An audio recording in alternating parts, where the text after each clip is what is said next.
Hi everyone, welcome to the Progressive.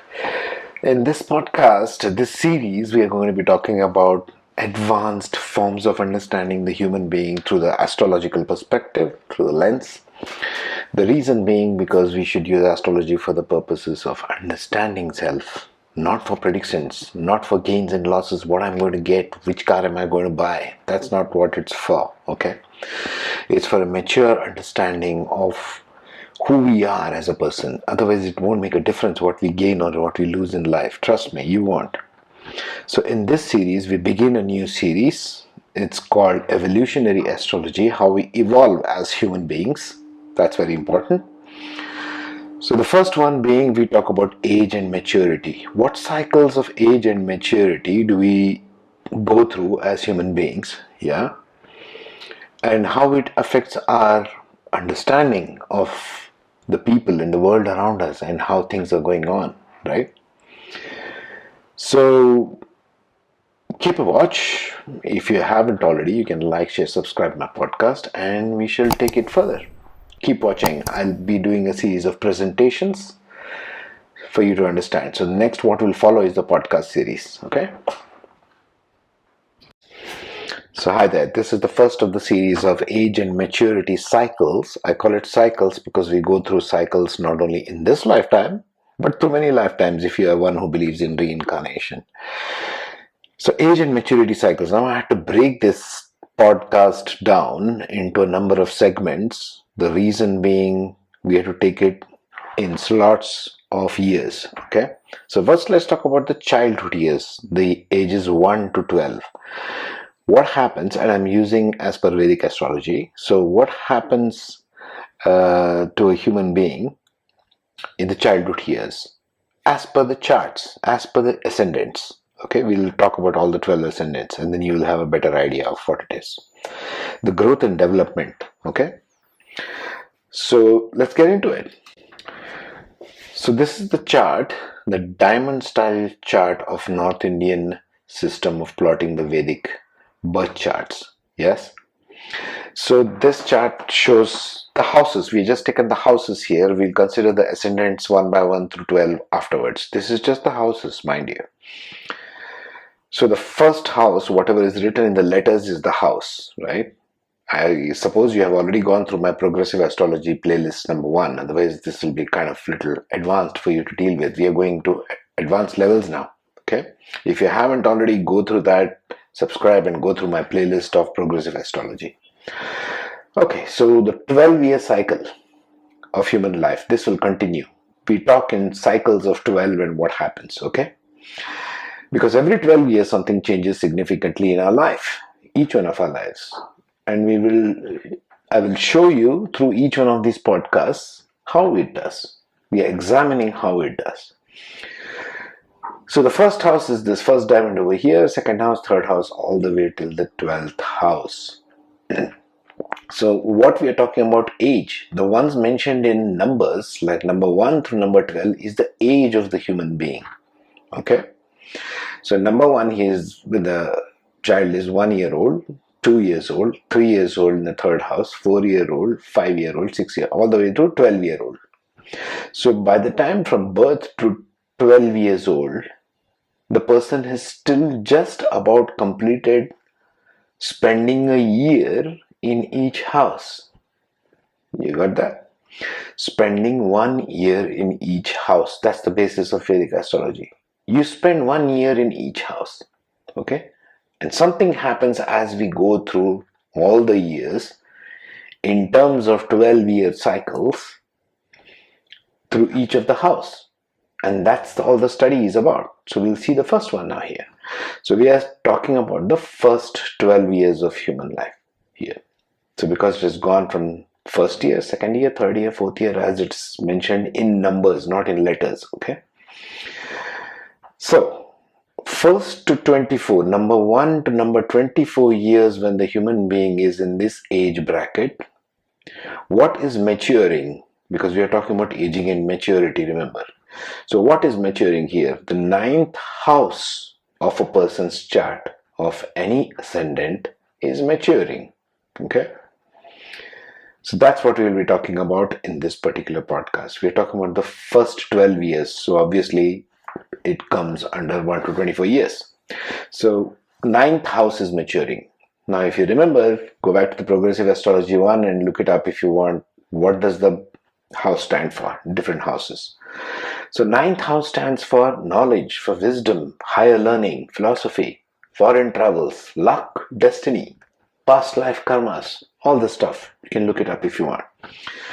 But we are talking about the age group of 1 to 12 years. So how is wisdom, one might ask, related to the first initial years of a person's life? I mean, what exactly happens in that?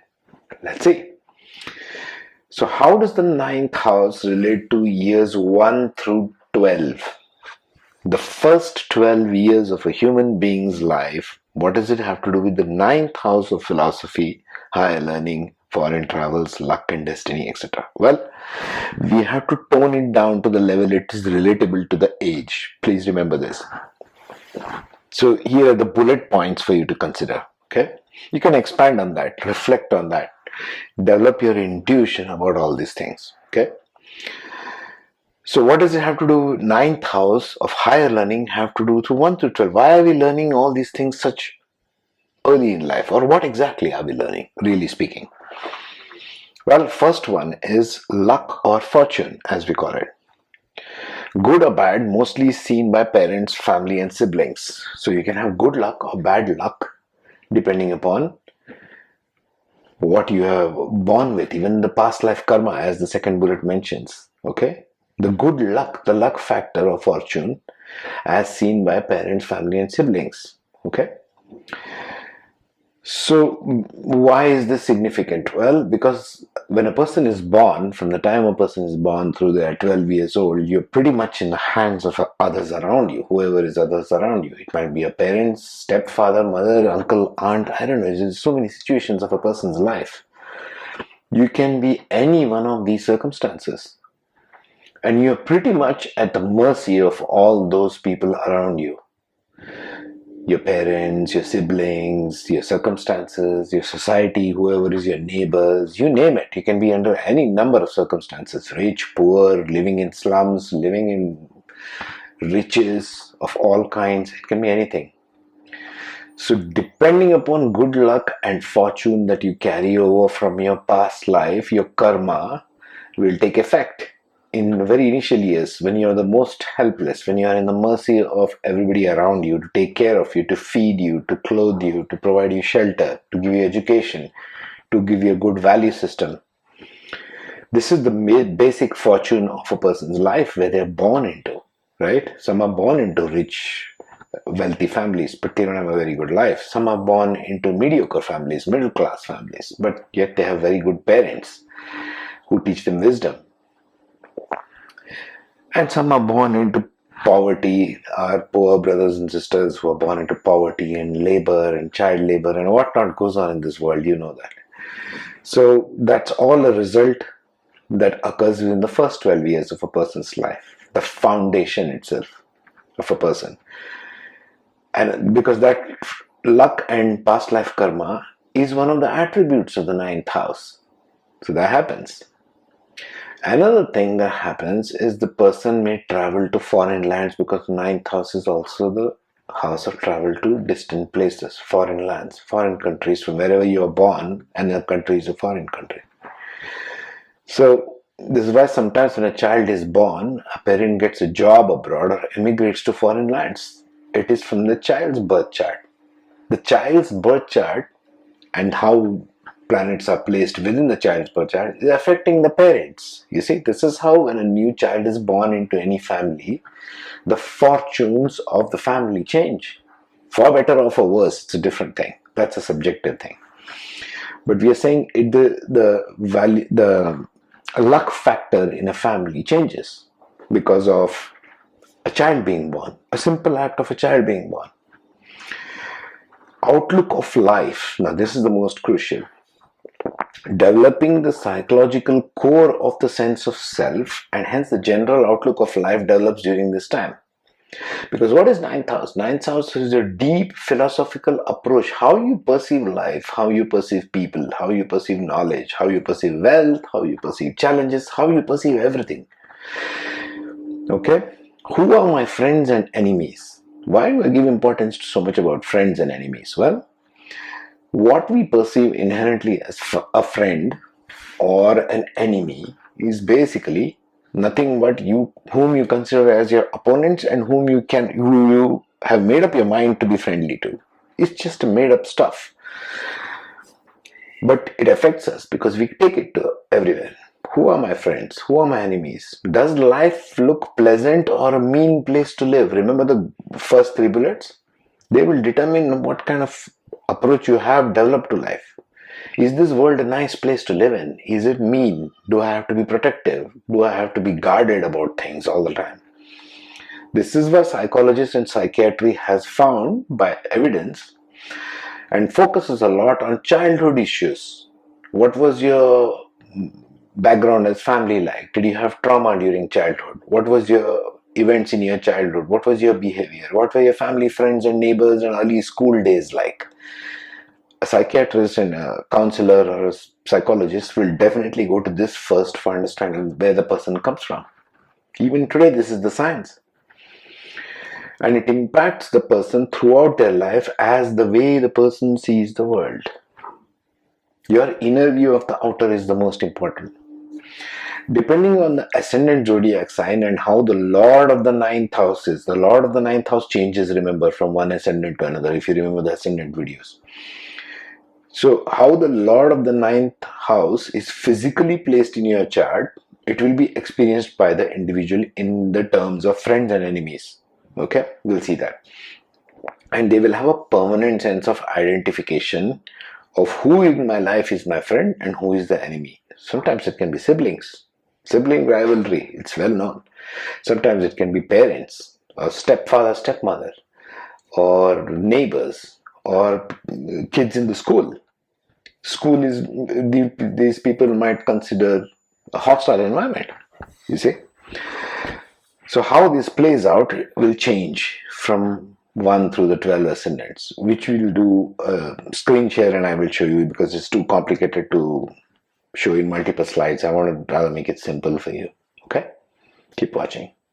So these are the 12 ascendant signs and we will look at them now in this podcast for the ages of 1 to 12-year-old children. Okay? We are talking about the age group and maturity of 1 to 12-year-old. Now what do children generally look at the world as? This one is my friend and that one is my enemy. This one is my friend, that one is my enemy. And that kind of approach, even at the childhood level, child psychologists will tell you that carries over with them for the rest of their lives. It leaves an imprint. So, for an Aries ascendant, right up till Pisces ascendant, we'll quickly discuss about friends and enemies because that's what is relevant to a kid. Even as grown-ups, we associate certain people as friends, certain people as enemies, and we change our approach even to how we talk to them, to how we handle them. It all depends upon how we perceive who as friends and who as enemies. You see what I'm saying? So we'll just zoom in here. I'm recording the screen so that it's easier for us to follow. So for an Aries ascendant, what happens between 1 to 12? In the ninth house, we are talking about the ninth house. So ninth house is friends for them. Okay? So they will take the energy of friendship everywhere. Actually, ninth house is friends for all charts, all ascendants. So it's okay. But the ruler of this, the Lord of the ninth house, is Jupiter. So wherever Jupiter is placed personally in each of the charts and which nakshatra which is shown here will determine the final outcome. But we are talking general terms here. So they will perceive their grandparents, their mums and their schoolmates, because this 5th house is for education, 4th house is for mums, 12th is for grandparents, they'll be their friends, depending upon where Jupiter is placed. For the Taurus ascendant, the 9th house has Saturn. So depending upon where Saturn is, and Saturn is a kind of a dry planet, so these people have a dry sense of everything. when it comes to their friends, and this we are talking about friends and enemies in the age 1 to 12 years. So this house is not applicable for them yet, neither is this, because they are not working or they are not in their career paths yet. So who are the friends for the Taurians? What will they perceive? Taurian kids, they will see their elder siblings, because second house is for elder siblings. Also they will find friends in the school. For the Gemini ascendants, it's Saturn co-ruled with North Node. So grandparents will be their friends, younger siblings will be their friends, elder siblings, mind you, is their enemy for Gemini ascendants. They will be very friendly and very close to their mums. The fourth house is a friend, and the fifth house in education, school. School is for 1 to 12-year-olds. For Cancer ascendant, it's a neutral place. They are not looking for friends or enemies here during 1 to 12. So they're pretty neutral kids. You see some kids at school, they'll be very easygoing with everybody. They hardly seem to have any friends or enemies. Well, they might be a Cancer ascendant. Okay. However, they'll be very close to their grandparents, to the elder or younger siblings through 1 to 12 years, in fact through life. Now if you go to Leo ascendants, Mars rules the 9th house. It's a friend. So they will be looking for their grandparents, for their mums, and for their schoolmates, classmates as friends. For Virgo ascendants, you will see them Venus ruling the 9th house. It's a friend sign, so they are looking for friends between 1 to 12 years because 9th house is active. So this is not yet applicable because they are not in careers or jobs yet. So the only place Virgo ascendants find friends is their grandparents and their elder siblings. There's no other friend anywhere. For the Libra ascendants, Mercury rules the 9th house, so they'll be very communicative in whatever friend circle they have. Between 1 to 12 years, Libran kids are very talkative. They'll have friends in their grandparents, with their mums, and with their school friends. This is not applicable yet because they are not yet come to post-married life. For the Scorpio ascendants, Moon is sitting in ruling the 9th house. So wherever Moon is placed will be very important for Scorpio people, right? They're looking for friends again because 9th house here is friendly. And in the ages of 1 to 12, this is not applicable for them because they are not in careers. 10th house is for careers. They'll have good friends at school, and if they have elder siblings, they'll be very good friends with their elder siblings. Okay. For the Sagittarians, Sun is in the 9th house. They are looking for friends as well. And for them, it's being ruled by Sun. So depending upon where Sun is, it can become very powerful. If the Sun is in the 9th house, their father will become their friend. Heavily influenced by dad. Okay. Grandparents, mums, and schoolmates. This is not applicable. This is post-marriage. We'll see that later in the latest podcast. Okay. For the Capricorn ascendants, it's Mercury ruling, so they will again be wanting communication and they will be looking for friends. 6th house is not applicable yet because they are not working. 6th house is for work. In the house of education, so they will be looking for friends with schoolmates and with their elder siblings. For the Aquarius ascendant, Venus is ruling it, so wherever Venus is placed will determine what the final quality is, but they're looking for friends and they'll find it in grandparents and they'll find it in schoolmates and with their mums. See how many signs are you noticing have mums as friends? It's such a nice pattern to this, isn't it? Finally, Pisceans. So they are looking, Mars is the ruler of the 9th house, so they will be looking to physically engage with the friends. Mars is a very physical creature. So in the childhood, these Pisceans, 1 to 12-year-old Pisceans, they will be looking for sports kind of activities. So who are their friends? Elder siblings, people, classmates. This is not applicable yet because they are not working. Neither is this applicable right now. not in this age group. Always remember, you have to take the age group into consideration when doing all this. So that's my chart for you for the 12 ascendants, and how and why the maturity occurs, and this imprint is carried by each one of them. Again, you have to look at the specific lords of the houses, like you have to look at the lord of the ninth house physically, where it is placed, which constellation it is placed in, to know the full outcome of whether they had a good childhood, bad childhood, what kind of people turned out as their parents, as their friends and family, the school life, etc., etc. Okay, so keep this as a revisiting after we finish some, because you will see the pattern here. As we go forward, you will see a lot of pattern emerge. As the pattern, we have to remember, that's important, because everything in our human psyche is determined by the patterning we receive from early childhoods. Even the psychologists and psychiatrists will tell you that. Yeah? Alright. If you haven't already liked, share, subscribe my podcast, I'd most welcome your comments and your shares and subscribes. Thank you.